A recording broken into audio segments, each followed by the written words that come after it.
The air crackled with tension, a palpable sense of unease gripping the nation.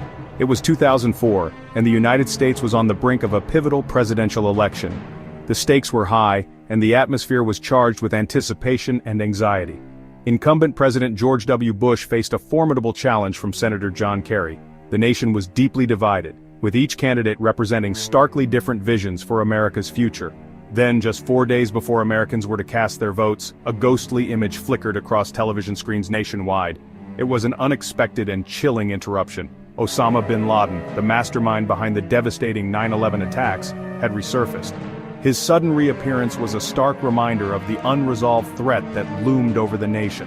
Bin Laden's reappearance sent shockwaves through the intelligence community and the American public. Analysts scrambled to understand the implications while citizens grappled with a renewed sense of vulnerability. His message was a calculated move, designed to rattle the nation and influence the election. It was a brazen attempt to insert himself into the heart of American democracy. He spoke directly to Americans, accusing President Bush of misleading them about the Iraq War and vowing to continue his jihad. His words were a direct challenge to the administration's narrative. The timing was impeccable, casting a long shadow over the Bush administration's claims of progress in the war on terror. It was a strategic move to undermine the president's credibility at a critical moment. This brazen act of defiance served as a stark reminder that the world's most wanted man remained at large. Despite years of pursuit, Bin Laden continued to elude capture. He was a phantom, lurking in the shadows, capable of striking fear into the heart of a superpower. His ability to evade capture only added to his mystique and menace. The hunt for Bin Laden had become a personal crusade for President Bush, and this latest provocation only intensified the pursuit. The president was determined to bring him to justice. The CIA scrambled to analyze the video for any clues to Bin Laden's whereabouts. Every resource was mobilized, and the pressure on intelligence agencies was immense. Every frame was scrutinized, every word dissected. The hope was that somewhere in the footage, a hidden clue would reveal his location. The clock was ticking, and the pressure was on to find him before he could vanish once more. The nation held its breath, waiting for the next move in this high-stakes game of cat and mouse. The rugged mountains of Tora Bora in Afghanistan held the secrets of a near capture. These mountains, with their treacherous terrain and hidden caves, became the stage for one of the most intense manhunts in modern history. In the aftermath of 9/11, intelligence pointed to this remote region as a likely hiding place for Bin Laden.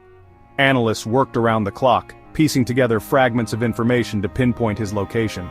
The stakes were incredibly high, and the world watched with bated breath.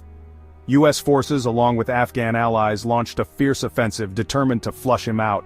The operation was massive, involving thousands of troops and sophisticated military hardware. The soldiers faced not only the enemy but also the harsh and unforgiving environment. The battle raged for weeks, bombs raining down on the mountain caves. The sound of explosions echoed through the valleys, and the night sky was lit up by the relentless bombardment. It was a scene of chaos and destruction as the forces tried to dismantle the stronghold. U.S. forces engaged in fierce firefights with al-Qaeda fighters, determined to protect their leader. The combat was brutal, with both sides suffering heavy casualties. The al-Qaeda fighters, well-versed in guerrilla tactics, used the terrain to their advantage, making the battle even more challenging. Bin Laden, however, was a ghost, slipping through the cracks.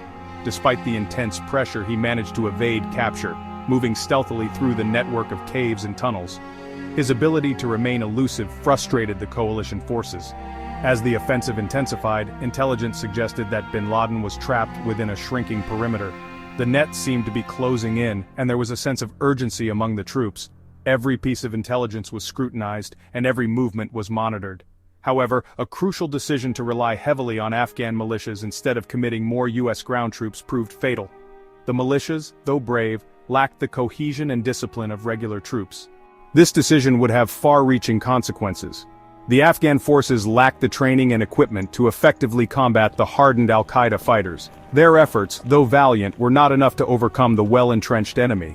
The disparity in capabilities became painfully evident as the battle wore on. Finally, under the cover of darkness, Bin Laden and his loyalists melted away into the mountains. The night provided the perfect cover for their escape, and they moved swiftly and silently, leaving the coalition forces behind. It was a devastating blow to the mission, They exploited weaknesses in the encirclement, disappearing into a labyrinth of tunnels and trails. The complex network of pathways in Tora Bora provided numerous escape routes, making it nearly impossible to track them. The terrain that had been their prison now became their sanctuary. The missed opportunity at Tora Bora would haunt the intelligence community for years to come. It was a moment of reflection and regret, as analysts and military leaders pondered what could have been done differently. The lessons learned from this operation would shape future strategies. The escape fueled criticism of the Bush administration's handling of the war on terror. Critics argued that the failure to capture bin Laden at Tora Bora was a significant setback, and it sparked a heated debate about the strategies employed. The administration faced intense scrutiny. It became a symbol of the elusive nature of the enemy and the challenges of fighting a shadowy adversary in unforgiving terrain. The mountains of Tora Bora represented the broader difficulties of the war on terror, where the enemy could blend into the environment and strike from the shadows. The hunt for bin Laden would continue, but the Tora Bora debacle served as a costly reminder that victory was far from assured. The lessons learned from this operation would be crucial in the ongoing efforts to combat terrorism. The story of Tora Bora remains a poignant chapter in the history of the war on terror. The capture of Mohammed al-Qahtani in 2001 marked a turning point in the hunt for bin Laden. This event was not just another arrest, it was a significant milestone in the global war on terror. Al-Qahtani, a figure shrouded in mystery, was believed to hold the keys to unraveling al-Qaeda's intricate network. Al-Qahtani, a Saudi national, was apprehended trying to enter the United States in August of that year. His capture at an airport security checkpoint was a stroke of luck for the intelligence community, as he was attempting to slip through the cracks unnoticed. Intelligence indicated that he was meant to be the 20th hijacker in the 9/11 attacks. This revelation sent shockwaves through the intelligence community, highlighting the narrow escape the United States had from an even greater tragedy. Al-Qahtani's capture was a major victory. It was celebrated as a significant win in the fight against terrorism, a moment of triumph for the intelligence and military personnel who had worked tirelessly to prevent further attacks. He possessed a wealth of information about al-Qaeda's inner workings. His knowledge was seen as a treasure trove that could potentially dismantle the terrorist organization from within. His interrogation, however, became a source of controversy. The methods used to extract information from him were harsh, and later sparked a global debate on the ethics of such techniques. The harsh techniques used, later condemned as torture, raised serious ethical and legal questions. Human rights organizations around the world condemned the actions, calling for accountability and justice. Despite the controversy, al-Qahtani's interrogation yielded valuable intelligence. The information he provided was crucial in understanding the operational strategies and future plans of al-Qaeda. He provided critical information about al-Qaeda's recruitment methods, training camps, and communication networks. This intelligence was instrumental in disrupting several planned attacks and weakening the organization's global reach. Most importantly, he revealed the existence of a shadowy figure known as Abu Ahmed al-Kuwaiti. This revelation was a game-changer, providing a new lead in the hunt for bin Laden. Al-Kuwaiti, al-Qahtani revealed, was a trusted courier for bin Laden. This information shifted the focus of the investigation, as couriers were now seen as the key to locating the elusive terrorist leader.